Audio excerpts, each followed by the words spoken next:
Tercera parte. Cómo acabar con el hábito de la preocupación, antes de que él acabe con nosotros. 1. Cómo expulsar la preocupación de su mente. Nunca olvidaré la noche cuando Marion J. Douglas era estudiante de una de mis clases. No he empleado su verdadero nombre. Me pidió, por razones personales, que no revelara su identidad, pero aquí está su verdadera historia tal como la contó ante una de nuestras clases de adultos. Nos dijo que la tragedia había llamado a su hogar, no una vez, sino dos. La primera vez había perdido a su hijita de 5 años, a la que adoraba. Él y su esposa creyeron que no podrían soportar esta pérdida, pero como manifestó, 10 meses después, Dios nos dio otra niñita, y la perdimos en 5 días. Esta doble desgracia pareció imposible de soportar. Este padre nos dijo, no podía aguantarlo. No comía, no dormía y no descansaba. Mis nervios estaban terriblemente sacudidos y mi confianza había desaparecido. Finalmente, acudió a los médicos. Uno le recomendó píldoras contra el insomnio y otro un viaje. Probó ambas cosas, pero ninguno de los remedios sirvió de nada. Y nos declaró. Parecía que mi cuerpo estaba en un tornillo de carpintero y que las quijadas del tornillo me apretaban más y más. Era la tensión del sufrimiento. Si usted ha quedado alguna vez paralizado por la pena, sabe lo que esto significa. Pero, gracias a Dios, me quedaba un hijo, un niño de 4 años. Es quien me dio la solución de mi problema. Una tarde, mientras me compadecía sentado en una butaca, el niño me pidió, papá, ¿quieres construirme una barca? No tenía gana alguna de construir una barca, en realidad, no tenía ganas de nada. Pero mi hijo es muy tenaz. Y finalmente cedí. Construir aquel juguete me llevó 3 horas. Pero cuando terminé el trabajo comprendí que aquellas 3 horas empleadas en construir la barca habían sido las primeras de descanso y paz mentales que había tenido durante meses. Este descubrimiento me sacó de mi letargo y me hizo pensar un poco. En realidad, era mi primera meditación seria desde hacía meses. Comprendí que es difícil preocuparse mientras se está haciendo algo que exige planes y meditación. En mi caso, construir la barca había eliminado la preocupación. Por eso decidí mantenerme ocupado.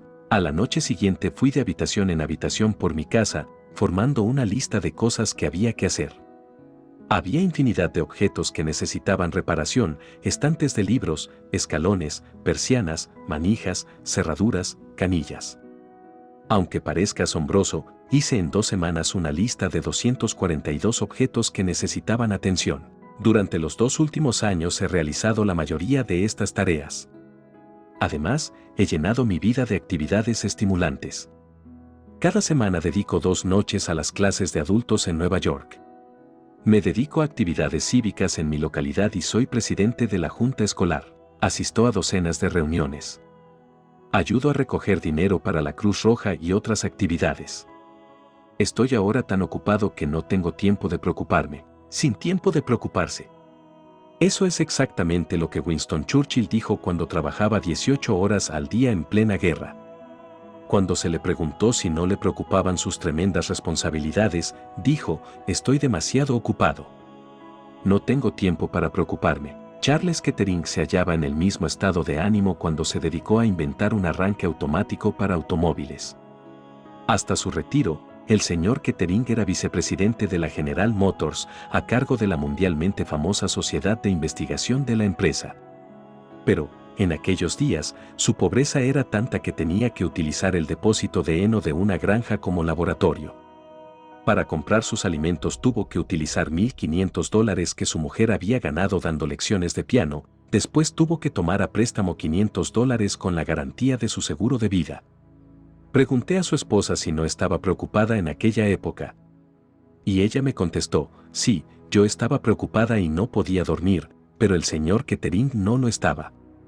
Estaba demasiado absorbido por su trabajo para preocuparse. El gran hombre de ciencia Pasteur habló de la paz que se encuentra en las bibliotecas y los laboratorios, porque se encuentra paz en esos lugares. Porque los hombres de las bibliotecas y los laboratorios están por lo general demasiado absorbidos por sus tareas para preocuparse. Los investigadores rara vez padecen desequilibrios nerviosos. No pueden permitirse esos lujos. ¿Por qué una cosa tan sencilla como ocuparse elimina la ansiedad? a causa de una ley, de una de las leyes más fundamentales que ha revelado la psicología. Y esta ley dice que es completamente imposible para cualquier espíritu humano, por muy brillante que sea, pensar en más de una cosa al mismo tiempo. ¿Usted no lo cree? Muy bien, entonces hagamos un experimento. Supongamos que usted se echa hacia atrás, cierra los ojos e intenta, en un mismo instante, pensar en la Estatua de la Libertad y en lo que ha de hacer mañana por la mañana. Vamos, inténtelo, habrá comprobado, ¿verdad? Que puede concentrar sus pensamientos sucesivamente, pero nunca simultáneamente. Bien, lo mismo sucede en el campo de las emociones. No es posible que nos mostremos a la vez entusiasmados con algo interesante que estamos haciendo y abrumados por la preocupación. Una de las emociones expulsa a la otra. Y fue este simple descubrimiento lo que permitió a los psiquiatras del ejército realizar milagros durante la guerra. Cuando los hombres salían de la batalla tan sacudidos por la prueba que merecían el nombre de psiconeuróticos, los médicos militares prescribían como remedio: manténganlos ocupados. Cada minuto de estos hombres con los nervios quebrantados era un minuto lleno de actividad. Era una actividad generalmente al aire libre, como la pesca, la caza, jugar a la pelota, sacar fotografías, trabajar en el jardín y bailar. No se les daba tiempo para que rumiaran acerca de sus terribles experiencias. Terapéutica del trabajo es la expresión que emplea ahora la psiquiatría cuando el trabajo es prescrito como una medicina. No es cosa nueva. Los médicos griegos la propugnaban 500 años antes del nacimiento de Cristo. Los cuáqueros la utilizaban en Filadelfia en los tiempos de Benjamin Franklin. Un visitante de un sanatorio cuáquero quedó escandalizado en 1774 al ver que los enfermos mentales estaban dedicados a hilar el lino. Se dijo que aquellos desdichados estaban siendo explotados, pero los cuáqueros le explicaron que habían comprobado que los pacientes mejoraban cuando se les hacía trabajar un poco. El trabajo era un sedativo para los nervios. Cualquier psiquiatra nos dirá que el trabajo, el mantenerse ocupado, es uno de los mejores anestésicos para los nervios enfermos. Henry W. Longfellow lo averiguó por su propia cuenta cuando perdió a su joven esposa.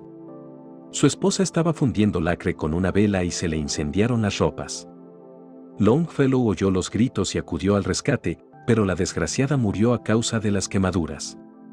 Durante algún tiempo, Longfellow estuvo tan torturado por los recuerdos de lo ocurrido que casi enloqueció.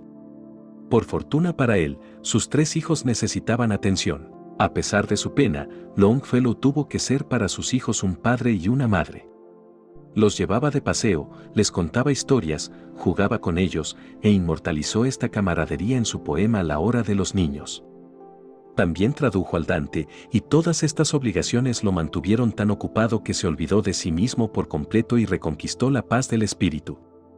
Como declaró Tensión cuando perdió a su más íntimo amigo, Arthur Hallam, debo perderme en la acción, si no quiero marchitarme en la desesperación. La mayoría de nosotros nos perdemos fácilmente en la acción cuando estamos al pie del cañón y realizamos el trabajo cotidiano. Pero son las horas de descanso las verdaderamente peligrosas.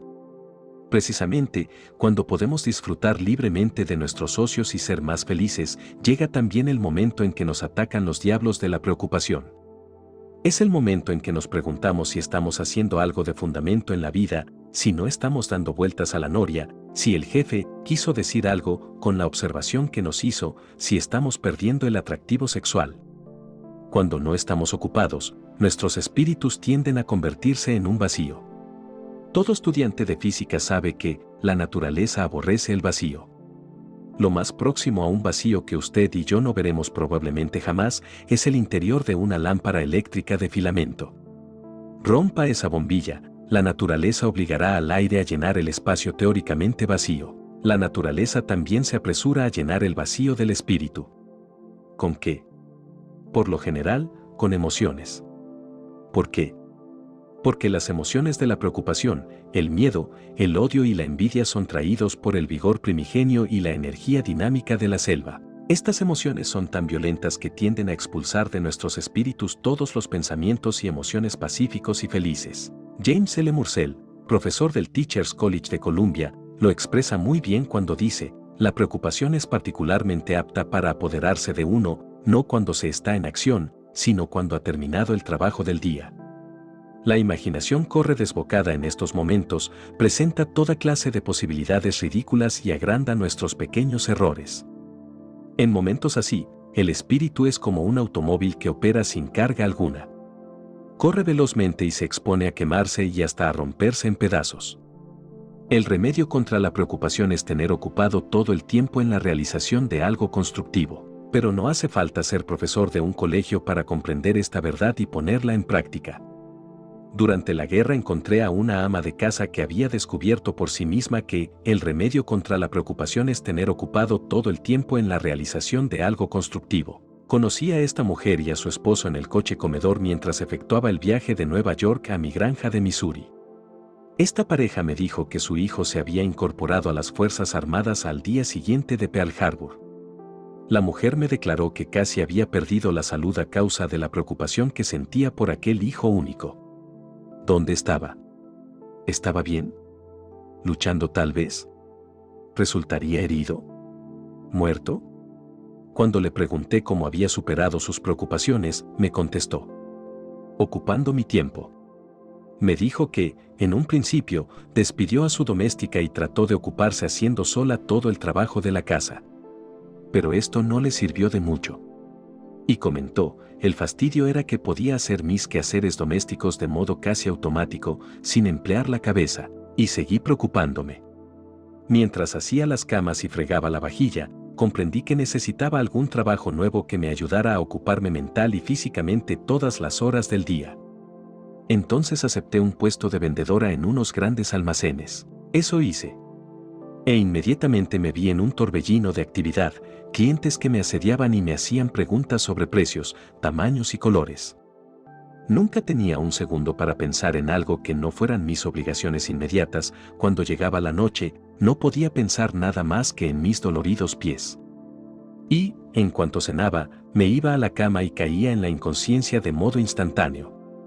No tenía ni tiempo ni energías para preocuparme. Descubrió por sí misma lo que John Cooper Powys explica en The Art of Forgetting the Unpleasant, el arte de olvidar lo desagradable, cierta cómoda seguridad, cierta profunda paz interior y una especie de feliz aturdimiento calman los nervios del animal humano absorbido por la tarea que se le adjudica, y qué gran cosa es que sea así. Osa Johnson, la más famosa exploradora del mundo, me dijo cómo encontró alivio para sus preocupaciones y penas. Cabe que hayan leído ustedes la historia de su vida. Se titula /Married Adventure, Me casé con la aventura. Si ha habido alguna vez una mujer que se casó con la aventura, esa mujer es ella. Martin Johnson se casó con ella cuando era una muchachita de 16 años, la sacó de las aceras de Chenook, Kansas, y la llevó a las sendas de la selva de Borneo. Durante un cuarto de siglo esta pareja de Kansas viajó por todo el mundo haciendo películas de la vida salvaje en declinación de Asia y África. Pocos años después efectuaron una gira de conferencias exhibiendo sus famosas películas. Tomaron un avión en Denver y levantaron el vuelo en dirección a la costa. El avión cayó en las montañas. Martin Johnson murió instantáneamente. Los médicos dijeron que Osa no volvería a caminar. Pero no conocían a Osa Johnson. 3 meses después estaba en una silla de ruedas, dando conferencias ante grandes auditorios. Dio 100 conferencias aquella temporada, todas desde su silla de ruedas.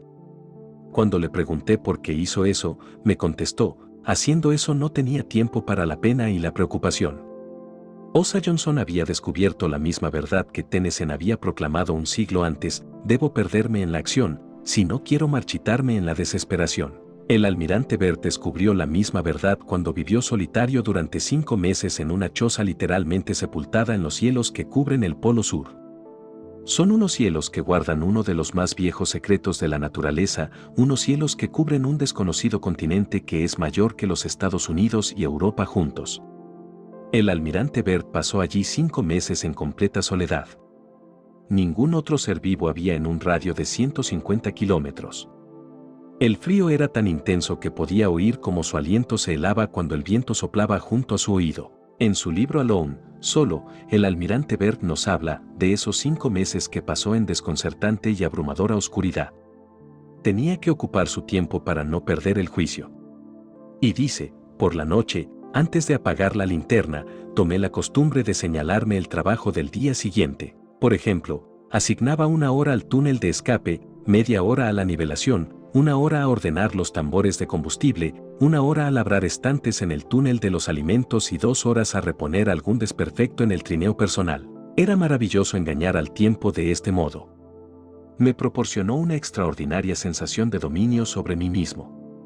Sin esto o un equivalente, los días no hubieran tenido finalidad y, sin finalidad, hubieran terminado, como tales días siempre terminan, en la desintegración. Subrayemos esto último, sin finalidad, los días hubieran terminado, como tales días siempre terminan, en la desintegración. Si usted y yo estamos preocupados, recordemos que podemos utilizar el buen trabajo a la antigua como una medicina.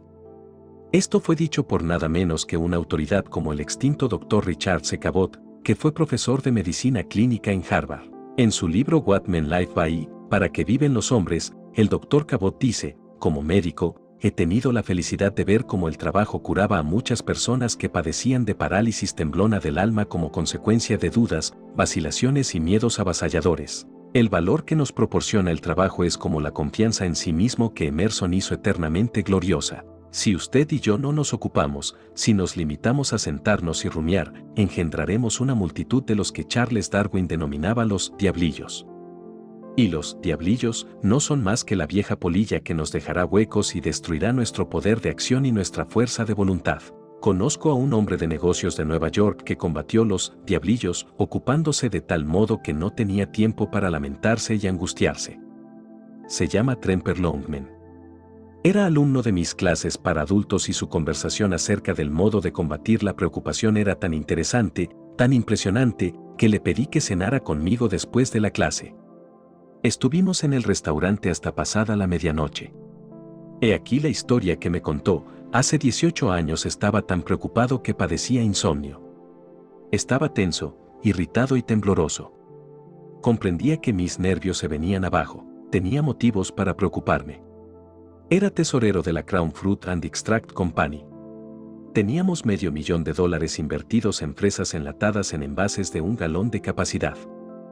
Durante 20 años habíamos estado vendiendo esas latas de fresas a los fabricantes de helados. De pronto nuestras ventas se detuvieron, porque los grandes fabricantes de helados, como la National Dairy y Bordens, estaban aumentando rápidamente su producción y ahorraban tiempo y dinero comprando fresas en barriles. No solamente nos quedamos con $500,000 de fresas que no podíamos vender, sino que también estábamos obligados por contrato a comprar $1,000,000 de fresas más en los próximos 12 meses. Los bancos nos habían prestado ya $350,000. No nos era posible ni devolver ni renovar estos préstamos. No es extraño que me preocupara. Corrí a Watsonville, en California, donde estaba nuestra fábrica, y traté de persuadir a nuestro presidente de que las condiciones habían cambiado y de que estábamos ante la ruina. Se negó a creerme.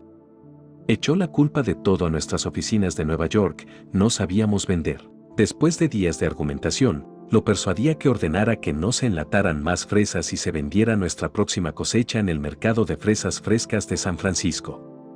Esto solucionaba nuestros problemas casi por completo. Por tanto, debí cesar de preocuparme, pero no pude. La preocupación es un hábito y yo tenía este hábito. Cuando volví a Nueva York comencé a preocuparme por todo, por las cerezas que estábamos comprando en Italia, por los ananás, piñas, que estábamos comprando en Hawái, y así sucesivamente. Me encontraba tenso y tembloroso y no podía dormir. Como he dicho, comprendía que mis nervios se venían abajo. Desesperado, adopté un modo de vida que me curó del insomnio y detuvo mis preocupaciones. Ocupé mi tiempo. Lo ocupé de tal modo con problemas que reclamaban todas mis facultades, que no tenía tiempo de preocuparme. Había estado trabajando 7 horas al día. Ahora trabajaba 15 y 16. Iba a las oficinas a las 8 de la mañana y permanecía allí casi hasta la medianoche. Me eché encima nuevos deberes y nuevas responsabilidades. Cuando llegaba a casa a medianoche, estaba tan agotado que caía en la cama y me dormía en unos cuantos segundos. Me atuve a este programa durante 3 meses. Transcurrido este tiempo, había roto mi hábito de preocuparme, por lo que volví al trabajo normal de 7 u 8 horas diarias. Esto ocurrió hace 18 años. Desde entonces no he vuelto a padecer insomnios o preocupaciones. George Bernard Shaw tenía razón. Lo resumió todo cuando dijo, el secreto de ser desdichado estriba en tener ocios para pensar si se es feliz o no. No pensemos, pues, en ello. Escupa en sus manos y póngase a la obra. Su sangre comenzará a circular y su mente a batir. Muy pronto, este positivo levantamiento general de la vida de su organismo expulsará la preocupación de su espíritu. Ocúpese. Manténgase ocupado.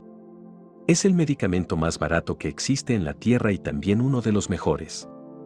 Para romper el hábito de la preocupación, he aquí la regla 1, ocúpese. La persona preocupada debe perderse en la acción si no quiere marchitarse en la desesperación. 2. No nos dejemos vencer por las sabandijas. He aquí una historia dramática que recordaré probablemente mientras viva. Me fue contada de este modo por Robert Moore, de Maplewood, Nueva Jersey. Aprendí la mayor lección de mi vida en marzo de 1945. La aprendí a 100 metros bajo el agua frente a la costa de Indochina. Yo era uno de los 88 tripulantes del submarino Valla SS-318. Habíamos descubierto por medio del radar que se acercaba un pequeño convoy japonés. Próximo ya el amanecer, nos sumergimos para el ataque. Vi por el periscopio un destructor de escolta, un buque cisterna y un posaminas. Disparamos 3 torpedos contra el destructor de escolta, pero fallamos. Algo se torció en el mecanismo de cada torpedo. El destructor, sin darse cuenta de que había sido atacado, continuó su camino. Nos disponíamos a atacar al último barco, al posaminas, cuando este cambió bruscamente de rumbo y avanzó hacia nosotros. Un avión japonés nos había ubicado a unos 20 metros bajo el agua y había dado nuestra posición por radio al posaminas. Bajamos a unos 50 metros, con el objeto de evitar la detección, y nos preparamos para una carga de profundidad. Pusimos pasadores complementarios en las escotillas y cortamos la corriente de los ventiladores, el sistema de refrigeración y todos los aparatos eléctricos. 3 minutos después se desataron todas las furias del Averno. 6 cargas de profundidad hicieron explosión a nuestro alrededor y nos enviaron al fondo del océano, a unos 100 metros de profundidad. Estábamos aterrados. Ser atacados a menos de 300 metros bajo el agua es peligroso y a menos de 150 resultaba casi fatal. Y estábamos siendo atacados a apenas 100 metros, a la altura de las rodillas, como quien dice, en lo que respecta a seguridad. Durante 15 horas aquel posaminas japonés estuvo arrojando cargas de profundidad. Si una carga de profundidad hace explosión a pocos metros de un submarino, la concusión abre en este un agujero. Fueron docenas las cargas de profundidad que hicieron explosión a nuestro alrededor a menos de 20 metros. Se nos había ordenado permanecer, al seguro, tendidos en nuestras literas y sin movernos. Yo estaba tan aterrado que apenas podía respirar. Me decía una y otra vez, esto es la muerte. Esto es la muerte. Esto es la muerte. Cuando los ventiladores y el sistema de refrigeración se detuvieron, el aire del interior del submarino alcanzó una temperatura próxima a los 40 grados centígrados, pero yo estaba tan descompuesto por el miedo que me puse una chaqueta de punto y una zamarra. Y todavía temblaba de frío.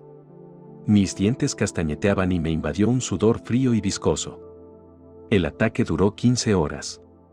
De pronto, cesó bruscamente. Al parecer, el posaminas japonés se quedó sin cargas de profundidad y se marchó. Aquellas 15 horas de ataque parecieron 15 millones de años. Desfiló ante mí toda mi vida. Recordé todas las malas cosas que había hecho, todas las cosas absurdas que me habían preocupado. Había sido empleado de banco antes de incorporarme a la Marina. Me había preocupado por las largas horas de trabajo, la escasa paga, las escasas perspectivas de ascenso. Me había preocupado por no tener casa propia, por no poder comprarme un nuevo coche, por no poder comprar a mi mujer nuevas ropas. Como había odiado a mi viejo jefe, un hombre que siempre estaba regañando y fastidiando. Recordé cómo volvía a casa por las noches amargado y gruñón, cómo me disputaba con mi esposa por la más insignificante minucia. Me había preocupado por una cicatriz que tenía en la frente, un corte profundo que me había causado en un accidente de automóvil. Qué grandes me parecieron entonces todas esas preocupaciones. Pero qué absurdas me parecían cuando las cargas de profundidad me amenazaban con enviarme al otro mundo. Me prometí en aquel momento que, si volvía a ver el sol y las estrellas, no me preocuparía ya por nada. Nunca. Nunca. Nunca.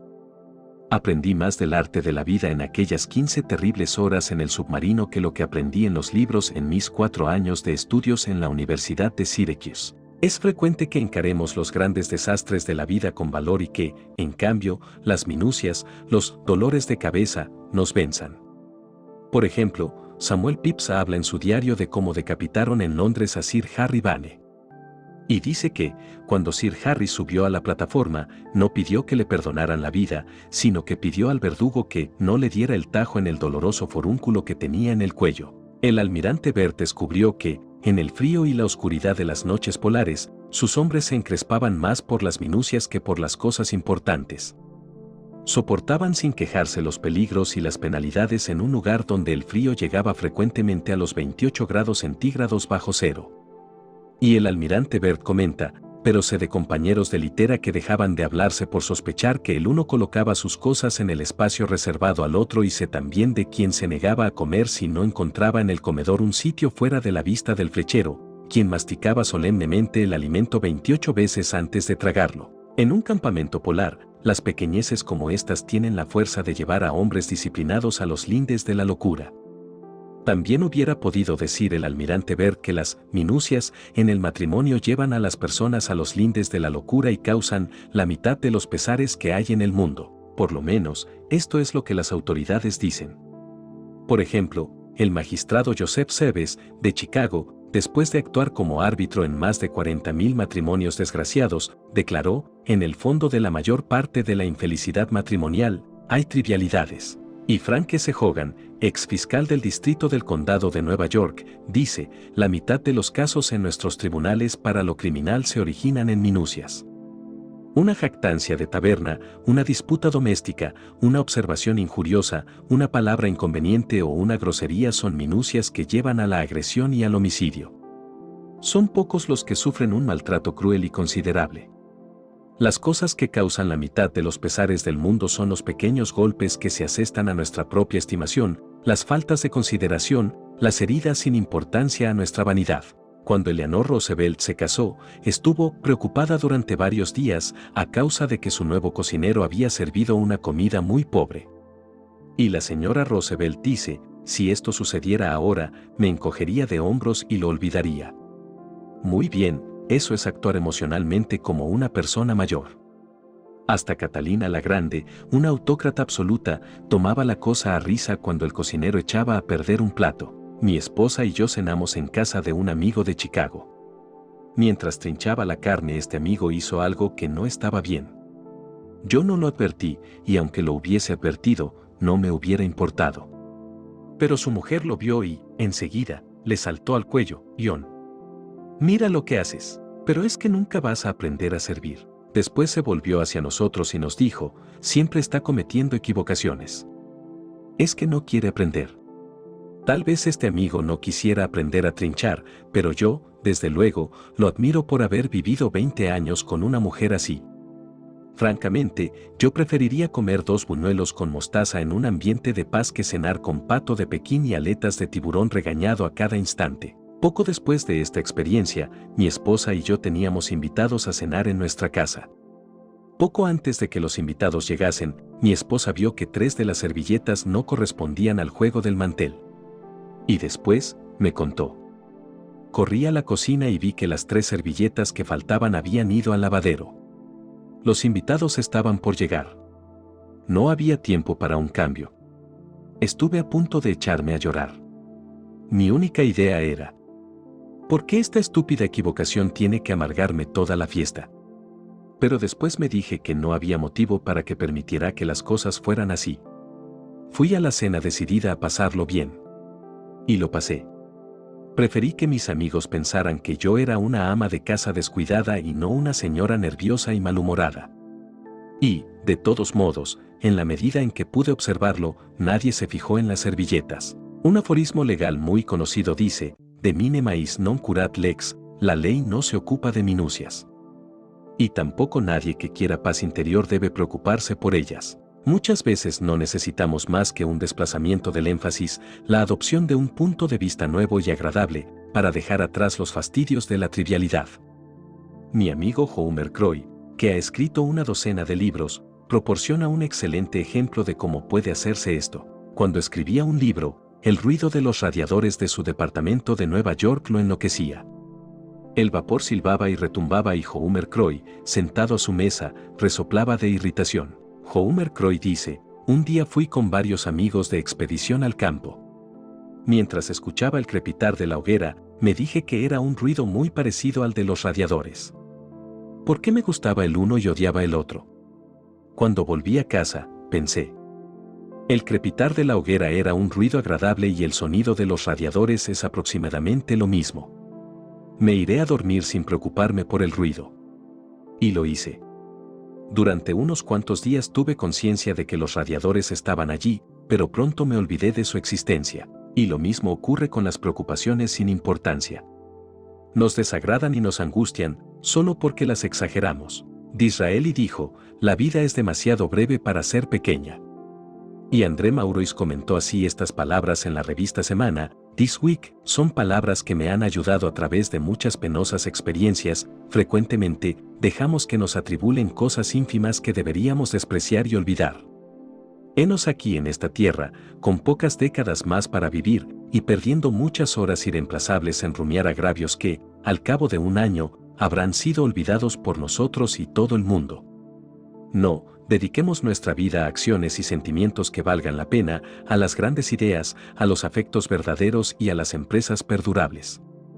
Porque la vida es demasiado breve para ser pequeña. Hasta una figura tan ilustre como Rudyard Kipling se olvidó a veces de que la vida es demasiado breve para ser pequeña. ¿El resultado? Él y su cuñado libraron la más famosa batalla judicial en la historia de Vermont, una batalla tan celebrada que se ha llegado a escribir un libro sobre ella. Rudyard Kipling Vermont's Feud, el disgusto en Vermont de Rudyard Kipling. Las cosas pasaron de este modo. Kipling se casó con una joven de Vermont, Caroline Balestier, y construyó una hermosa casa en Brattleboro, Vermont, donde se estableció y pensaba pasar el resto de su vida. Su cuñado, Beatty Balestier, se convirtió en su mejor amigo. Los dos trabajaban y se divertían juntos. Después Kipling compró algunas tierras a Balestier con la condición de que dejaría que éste se aprovisionara de hierba en ellas cada temporada. Un día Balestier encontró a Kipling organizando unos macizos de flores en el herbal. Se indignó e increpó a Kipling. Este replicó y el aire de los montes verdes de Vermont se puso al rojo. Pocos días después, cuando Kipling daba un paseo en bicicleta, su cuñado colocó bruscamente un carro y su tiro de caballos a través de la carretera y obligó a Kipling a echarse a un lado. Y Kipling, el hombre que escribió, si puedes conservar la serenidad cuando todos los demás la pierdan y te echen de ello la culpa, perdió su serenidad y pidió con juramento un mandato judicial de detención contra Balestier. Siguió a esto un juicio sensacional. Los periodistas de las grandes ciudades acudieron a la localidad. Las noticias sobre el caso se difundieron por todo el mundo. No hubo arreglo. Esta disputa fue causa de que Kipling y su esposa abandonaran para siempre su hogar. Y toda esta zozobra y amargura fue por una trivialidad, un montón de hierba. Hace 24 siglos, Pericles dijo, vamos, señores, nos detenemos demasiado en insignificancias. Así es, en efecto. He aquí una de las más interesantes historias que haya contado jamás el Dr. Harry Emerson, una historia sobre las batallas ganadas y perdidas por un gigante de la selva. En la ladera de Lons Park, en Colorado, se hallan los restos de un árbol gigantesco. Los naturalistas nos dicen que este árbol se mantuvo en pie durante unos 400 años. Era un vástago cuando Colón desembarcó en la isla San Salvador y se hallaba a mitad de su desarrollo cuando los peregrinos se establecieron en Plymouth. En el curso de su larga vida, fue alcanzado por el rayo 14 veces, pasaron sobre él los aludes y las tormentas de 400 años. Sobrevivió a todo esto. Finalmente, sin embargo, un ejército de escarabajos lo atacó y acabó arrasándolo. Los insectos se abrieron paso a través de la corteza y destruyeron gradualmente la fuerza interior del árbol por medio de sus ataques, diminutos, pero incesantes. Un gigante de la selva, que no se había marchitado con la edad, que no había cedido al rayo, que no se había doblegado ante la tempestad, cayó al fin ante bestezuelas tan pequeñas que un hombre hubiera podido aplastarlas entre su índice y su pulgar. ¿No somos nosotros como este batallador gigante de la selva? ¿No nos arreglamos de un modo u otro para sobrevivir a los raros aludes, tormentas y rayos de la vida, aunque solo para dejar que nuestros corazones sean devorados por las sabandijas de la preocupación, por unas sabandijas que pueden ser aplastadas entre el índice y el pulgar. Hace unos cuantos años viajé por el Parque Nacional de Teton, en Wyoming, con Charles Seifert, inspector de carreteras del estado de Wyoming, y varios amigos suyos. Íbamos a ver la finca de John D. Rockefeller en el parque. Pero el coche en que yo iba tomó un mal camino, nos perdimos y llegamos a la entrada de la finca una hora después de los demás. El señor Seifert tenía la llave que abría la puerta privada y tuvo que esperar así una hora en aquel bosque cálido e infestado por los mosquitos. Estos eran suficientes para volver loco a un santo. Pero no pudieron vencer a Charles Seifert. Mientras nos esperaba, cortó una rama de tiemblo y se hizo un silbato. Cuando llegamos, ¿estaba maldiciendo a los mosquitos? No, estaba tocando su silbato. Conservo este silbato como un recuerdo del hombre que sabía cómo poner las pequeñeces en su lugar. Para acabar con el hábito de la preocupación antes que éste acabe con nosotros, he aquí la regla 2. No nos dejemos atribular por insignificancias que debemos despreciar y olvidar. Recordemos que la vida es demasiado breve para ser pequeña. Si el contenido de este audio fue de tu utilidad, te invito a que me regales un me gusta y suscríbete al canal para que disfrutes de más información que nos permita aprovechar al máximo el poco tiempo que tenemos para obtener sabiduría y filosofías que nos sean de un gran apoyo para mejorar nuestra vida. Reproduce el audio cuando te encuentres atorado en el tráfico, al realizar actividades del hogar, si te encuentras en algún vuelo, en sala de espera en algún lugar o simplemente si haces una caminata al aire libre. Siempre es bueno encontrar medios que nos permitan tener oportunidad de aprender y mejorar como seres humanos. Sé audaz y aprovecha al máximo la oportunidad que tenemos de estar en este mundo y no olvides, carpe diem, tempus fugit.